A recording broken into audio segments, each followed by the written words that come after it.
বৃষ্টি থেমে গেলে ছাতাকে যেমন বোঝা মনে হয়, ঠিক তেমনই প্রয়োজন ফুরিয়ে গেলে মানুষকে। যেই জলটা বেশি পরিষ্কার সেই জলে মাছ থাকে না, নোংরা জলে মাছ বেশি। আর ঠিক তেমনি মানুষও যত স্বচ্ছ, যত ক্লিয়ার, যত স্পষ্টবাদী, ততটাই একা। আর যে মিথ্যুক সে সবার প্রিয়। শোনো, যদি উপাস করলেই ভগবান সব থেকে খুশি হতো, তাহলে বোধহয় ভিখারিরাই সব থেকে সুখী হতো। কারণ সব থেকে বেশি খালি পেটে তো ওরাই থাকে। যে কোনো বিষ শরীরে গেলে সেটা ট্রিটমেন্ট করা যায়, কিন্তু কানে দেওয়া বিষ সেটার কোনো ট্রিটমেন্ট নেই। শকুনি মামা যদি দুর্যোধনের কানে বিষ না দিত, তাহলে মহাভারত হতো না।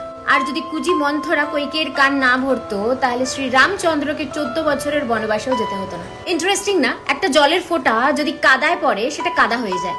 আর সেই জলের ফোঁটাটাই যদি গঙ্গা জলের মধ্যে পড়ে, তাহলে সেটা গঙ্গা জল। জলটা তো একই, বাট পরিবেশটা ইম্পর্টেন্ট, যে তুমি কখন কার সাথে মিশছো। দেখতে তো দুজনেই কালো, কিন্তু আওয়াজ বের করলে বোঝা যায় যে কে কাক আর কে কোয়েল। ঠিক সেরকমই মানুষের স্বভাব আর ব্যবহার দেখে বোঝা যায় যে কে আসল শিক্ষিত আর কে মূর্খ।